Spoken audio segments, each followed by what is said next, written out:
Mis queridos hermanos, soy el padre José Román Flecha de la Diócesis de León. Les hablo desde Salamanca en esta tercera jornada, esta tercera lección del curso de formación sobre los buscadores de Dios. Hemos dedicado 2 lecciones al Antiguo Testamento y hoy pasamos al Nuevo Testamento. Y teniendo en cuenta el tiempo en el que estamos, empezamos el tiempo ordinario, pero dentro de poco celebraremos la llamada fiesta de las candelas, la fiesta de la presentación del niño Jesús en el templo y purificación de la Virgen María. Habíamos decidido, cuando empezamos a hacer el programa de este curso, de este seminario, que hoy hablaríamos de Simeón y Ana, o el encuentro con la luz. Generalmente son presentados como ancianos, aunque el Evangelio no dice que Simeón fuera un anciano. De Ana sí se dice. Pero siempre el arte los ha representado como 2 ancianos y supone que estaban unidos también por la edad avanzada. Esto ya es importante en un mundo, como tantas veces dice el Papa Francisco, en el que los ancianos son un poco olvidados, ignorados a veces, y no sé si no son descuidados. En estos tiempos de pandemia vemos cuántas veces se ha hablado de los mayores, de los ancianos, y el Papa nos dice que son un auténtico tesoro, insiste constantemente en la unión entre los jóvenes y los mayores. Los mayores tienen que aprender mucho de la creatividad, de la inquietud de los jóvenes, y los jóvenes tienen que aprender mucho de los tesoros, de la experiencia que los ancianos nos transmiten. Es bueno, para comenzar, hablando a una hermandad, es bueno para comenzar preguntarnos también por la herencia que los mayores nos han dejado como personas, como familias, como comunidad en la ciudad, pero también qué experiencia de fe han transmitido a la hermandad que se apoya sobre la herencia de otros que nos han precedido. Bueno, y tras esta introducción de tipo social y humano, fijémonos un poquito en estas 2 figuras. Lo que más me impresiona es que los 2, tanto Simeón como Ana, son personas de oración. De Simeón se dice unos elogios, se transmiten unos elogios que es difícil encontrar referidos a nadie. El Evangelio de Lucas, en el capítulo 2, versículo 25, nos dice que en primer lugar es un hombre justo y piadoso. En segundo lugar, que es un hombre que esperaba la liberación y la salvación de Israel.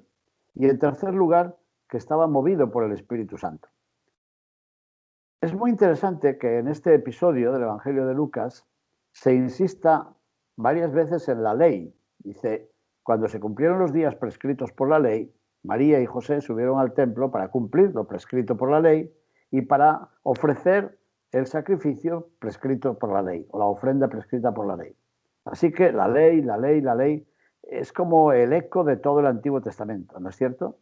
Y sin embargo, a continuación se nos dice, había un hombre llamado Simeón, al cual el Espíritu Santo le había dicho que no moriría sin ver al elegido del Señor. Y, movido por el Espíritu, subió al templo. Y, guiado por el Espíritu, descubrió en Jesús al Mesías. Así que, digamos, 3 veces la ley y 3 veces el Espíritu. Me parece a mí, y así me gusta recordarlo, que este episodio es como el gozne, el eje o la bisagra de los 2 testamentos. Pasamos del mundo de la ley, el Antiguo Testamento, la primera alianza, como decía el Papa Juan Pablo II, perdón, y pasamos al Nuevo Testamento, que es el templo y el tiempo del Espíritu.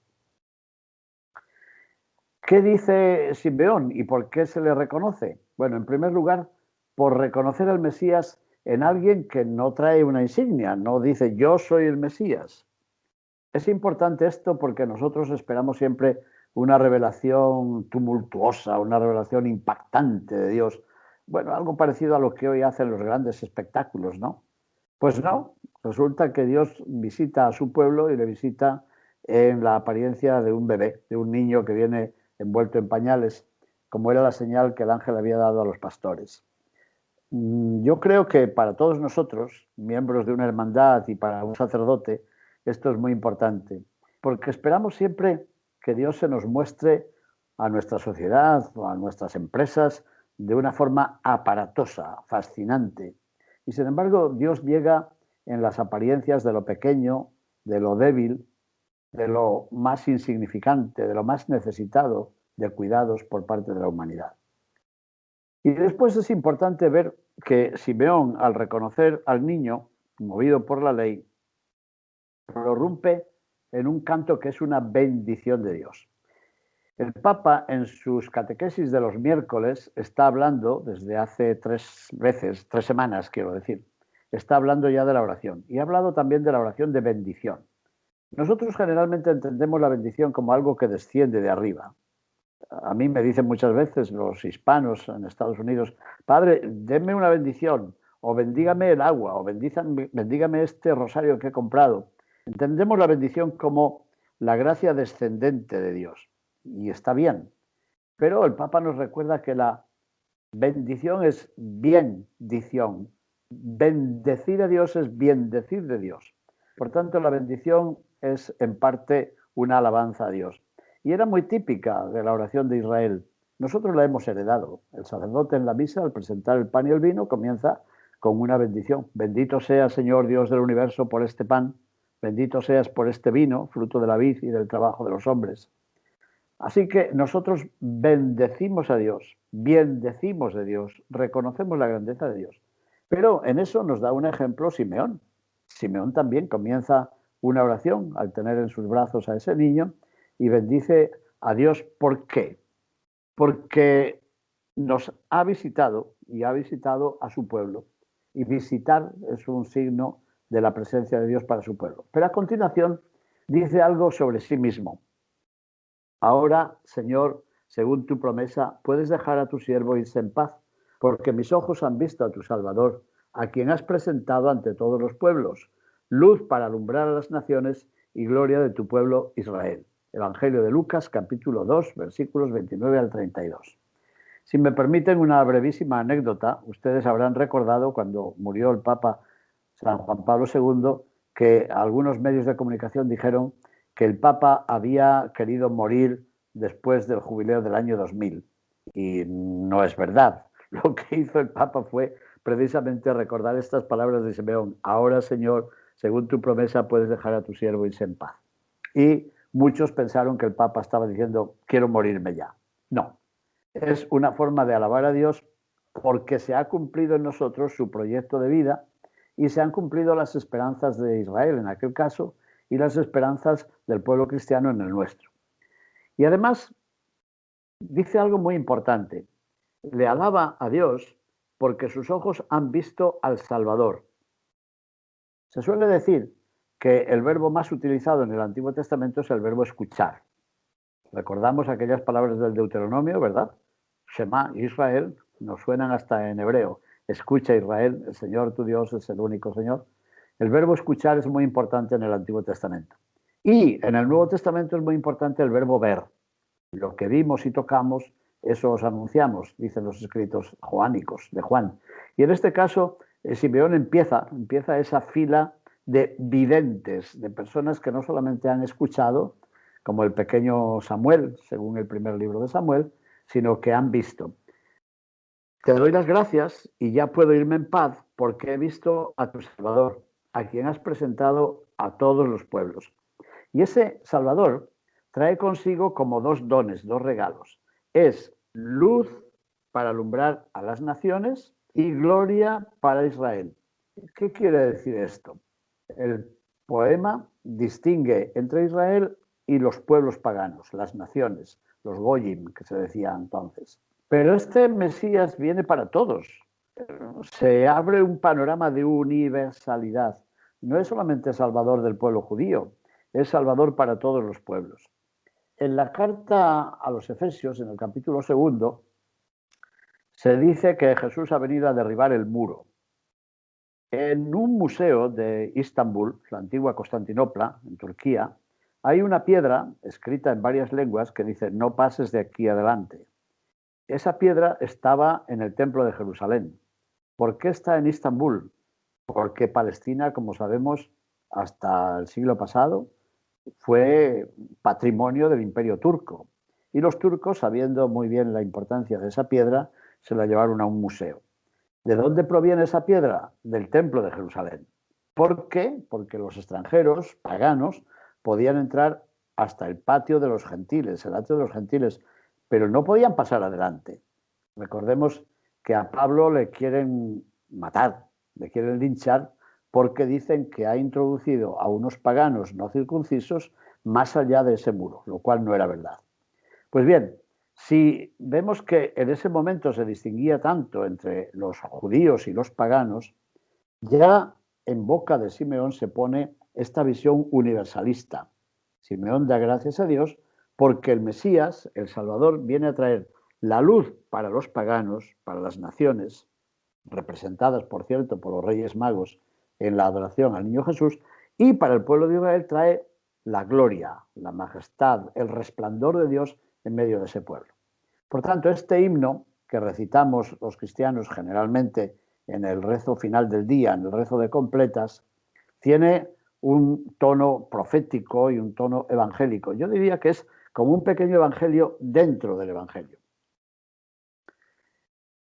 Y después vemos a Ana.